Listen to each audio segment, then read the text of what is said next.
Aujourd'hui, nous n'allons pas parler de la situation alimentaire, nous allons parler de la situation de l'alimentation. Nous avons fait un rapport qui est en fait le fruit d'un travail itératif, participatif, avec la collaboration d'un laboratoire de l'IFAN, le laboratoire de recherche sur les transformations économiques et sociales, l'ARTES. 2021, toute l'année a servi à travailler sur quel était l'état des lieux de l'alimentation au Sénégal. Est-ce que ce que nous consommons, nous en savons quelque chose? Et la question qui a guidé en fait tout le processus, c'est que savons-nous de ce que nous mangeons? Et nous avons donné la parole à des experts, des médecins, des nutritionnistes, des spécialistes de la question de l'alimentation, qui nous ont sorti des éléments qui méritaient en fait de le diffuser.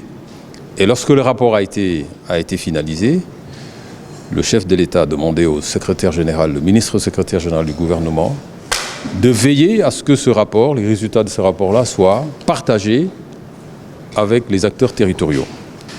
Alors, d'abord, ce rapport très clairement dit très clairement qu'au Sénégal, nous mangeons mal. Nous mangeons très mal. Notre alimentation n'est pas diversifiée. Nous mangeons trop salé, nous mangeons trop huilé, nous mangeons trop sucré. Et ça, c'est pas bon pour notre santé. Parce qu'en fait, ce que nous faisons là, c'est simplement amorcer une pompe. C'est notre rôle. Et je disais tout à l'heure en réponse au questionnement que nous allons refiler en fait entre guillemets la patate chaude à Ziguinchor parce que le gouverneur va prendre un arrêté qui va installer la plateforme régionale de dialogue permanent sur l'alimentation.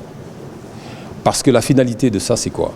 C'est que toutes les régions vont le faire et que Ziguinchor va sortir en fait des intrants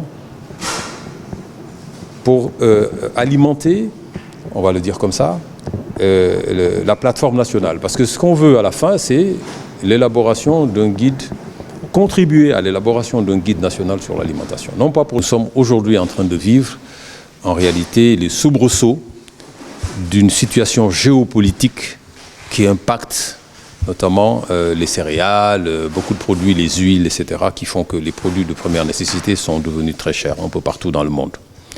C'est d'ailleurs peut-être là une piqûre pour nous tous, pour nos États, pour qu'on se recentre sur ce que nous avons de meilleur, c'est-à-dire comment on va produire chez nous et progressivement assurer notre souveraineté alimentaire.